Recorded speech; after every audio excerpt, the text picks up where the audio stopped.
बच्चों हमारा next topic है स्टेबिलिटी ऑफ स्टार। अब स्टेबिलिटी में मीनिंग क्या होता है, देखिए कोई भी स्टार है, सूरज की भी अगर हम बात करें, सन की, तो ये स्टेबल है। स्टेबल है मतलब देखिए जो स्टार होता है वो किसका मिक्सचर है, वो मिक्सचर है हॉट गैसेस का, ठीक है। अब हॉट गैसेस है, अब ये सन है मान के चलो, इसके अंदर हाइड्रोजन है, ठीक है, हाइड्रोजन की न्यूक्लियाई फ्यूज होके हीलियम बनता है, ठीक है।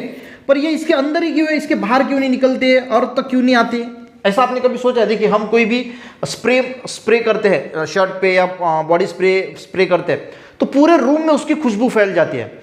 अगर किसी वाटर को बॉईल करे तो वो उसका वेपर जो है वो पूरा फैल जाता है। तो फिर स्टार के अंदर भी हॉट गैसेस है, तो ये फैलते क्यों नहीं, ये भी एक चीज है। अब ये फैलते क्यों नहीं, देखिए ये मान के चलो कि कोई स्टार है, तो ये जो गैसेस है इसका प्रेशर जो है वो बाहर की तरफ होता है, ठीक है, ये बाहर की तरफ उसको ढकेलते हैं। पर इन गैसेस के बीच में एक ग्रेविटेशनल फोर्स होता है जो एक दूसरे को अपनी तरफ खींचता है। ये जो हॉट गैसेस है स्टार के अंदर, इनके बीच में एक ग्रेविटेशनल फोर्स होता है जो आपस में एक दूसरे को अपनी तरफ खींचता है, और एक प्रेशर बाहर की तरफ ढकेलता है और एक प्रेशर अंदर की तरफ। बाहर की तरफ ये जो हॉट गैसेस है इसका जो प्रेशर है, क्योंकि देखिए ये पास आते हैं तो एक प्रेशर क्रिएट होता है, तो उसकी वजह से ये बाहर की ओर जाने लगते हैं। पर इन दोनों के बीच में ये जो हॉट गैसेस के पार्टिकल है, इनके बीच में ग्रेविटेशनल फोर्स होता है जिसकी वजह से ये पास रहते हैं। तो एक प्रेशर यहाँ पे लगता है तो एक प्रेशर अंदर की तरफ लगता है, और इसीलिए ये गैसेस जो है वो बाहर नहीं जाते, वो अंदर के अंदर ही रहते हैं उस स्टार के। समझ में आ गया? हमने देखा होगा कि रस्सी खींचते हैं, रस्सी लगाते हैं लोग, एक जन इधर से, एक ग्रुप होता है 4-5 लोग यहाँ से, 4-5 लोग यहाँ से, ये भी जितना फोर्स लगा रहे हैं, ये भी अगर उतना ही फोर्स लगा रहे तो रस्सी कहीं पे भी नहीं जाती। उस तरह ये देखिए, अब मैं पढ़ता हूँ और अच्छी तरीके से समझेगा। If we burn an incense stick in one corner, अगर हमने कोई धूप बत्ती जलाई, अगरबत्ती जलाई, the fragrance spread all over the room instantly, तो पूरे रूम में जो है वो थोड़ी देर में या उसी समय थोड़ी देर के बाद पूरे रूम में उसकी खुशबू फैल जाती है। सिमिलरली, वो तो गैसेस ही है ना, similarly when we remove the lid of vessels containing boiling water, अगर कोई बॉइलिंग वाटर है, ऊपर से ढक्कन रखा है और हमने वो ढक्कन जो है वो निकाल लिया, तो आपने देखा होगा कि जो स्टीम होती है spread in the surrounding reason, तो वो सराउंडिंग रीजन में स्टीम फैल जाती है। This mean that the hot gases spread everywhere, इसका मतलब क्या है कि हॉट गैसेस जो है वो स्प्रेड होते हैं हर जगह पे। Then why does not hot gases in the star disperse in space, तो जो हॉट गैसेस है स्टार के अंदर वो क्यों डिस्पर्स नहीं होते। And why we have properties of sun remain unchanged, और जो प्रॉपर्टीज है हमने पिछले इसमें देखा कि सन की प्रॉपर्टी अभी कितना है 4.5 बिलियन ईयर हो चुके हैं, पर उसकी प्रॉपर्टीज में कुछ चेंज नहीं आया।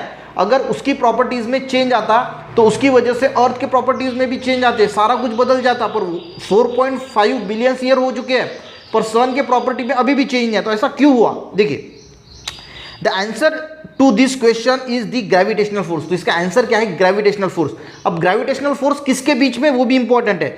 The gravitational force between gas particles of the star, तो ये ग्रेविटेशनल फोर्स किसके बीच होता है? गैस, जो स्टार के अंदर जो गैस के पार्टिकल है उनके बीच में, जैसे हमने यहाँ पे पहले देखा कि उनके बीच में ये ग्रेविटेशनल फोर्स हमें देखने को मिलता है। और उसी की वजह से if the gravitational force which is constantly trying to bring the gas particle close together, इस ग्रेविटेशनल फोर्स की वजह से ये गैस पार्टिकल क्लोज आते हैं एक दूसरे की, ठीक है, constantly trying to bring the gas particle close together, and pressure of hot gases which is constantly trying to disperse, और जो प्रेशर है हॉट गैसेस का वो ढकेलने की कोशिश करते हैं, और इन दोनों के बीच का जो ग्रेविटेशनल फोर्स है वो पास लाने की कोशिश करते हैं, ये जैसे रोप की हमने बात की थी। और उसी वजह से क्या होता है, दे आर गेट बैलेंस, और उसकी वजह से वो बैलेंस रहते हैं, वो स्टार के बाहर जा नहीं पाते या अंदर भी नहीं जाते बहुत। Then the star remain stable, the gravitational force is acting inwards, gravitational force अंदर की तरफ लगता है toward the centre of star, while the gas pressure acting, जो आपको एक डायग्राम दी है ऐसी, यहाँ पे ग्रेविटेशनल फोर्स लिखा है, यहाँ पे अंदर की तरफ है, और एक हॉट प्रेशर का गैसेस बाहर की तरफ दिखाया है, तो वो उसकी वजह से क्या होता है, स्टार को स्टेबिलिटी मिलती है। The pressure is acting outward that is away from the centre of star, ठीक है, समझ में आ गया? अब यहाँ पे एक एग्जाम्पल दिया है, जो रस्सी खींचने वाली स्पर्धा होती है ना, वही वाला। You must have played tug of war, in this 2 ends of rope are pull on 2 sides by 2 groups, 2 groups होते हैं और एक ग्रुप यहाँ से खींचता है, एक ग्रुप यहाँ से खींचता है, ठीक है। When the force applied by both side are equal, जब दोनों साइड में जो फोर्स लग रहा है वो इक्वल है, तो क्या रहेगा, वो स्टेबल रहेगा, बैलेंस में रहेगा, ना इधर जाएगी रस्सी ना रस्सी उधर जाएगी। They balance each other and the centre of rope remain static, when the force on the one side of the rope is larger, अगर एक साइड का जो फोर्स है वो ज़्यादा है, लार्जर है देन दैट ऑफ अदर, दूसरे साइड से तो क्या होगा, वो जहाँ का फोर्स ज़्यादा है वहाँ पे चली जाएगी।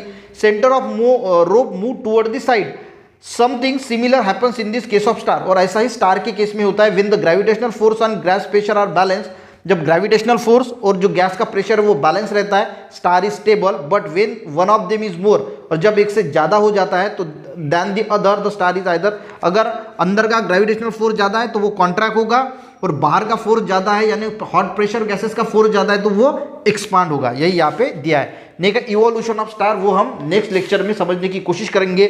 आज जो हमने स्टेबिलिटी ऑफ स्टार देखा वो अगर समझ में आए बच्चों तो एक लाइक जरूर करना, अपने दोस्तों को भी शेयर करना, चैनल पे नए जरूर सब्सक्राइब करना। मिलते हैं नेक्स्ट वीडियो में, तब तक के लिए जय हिंद।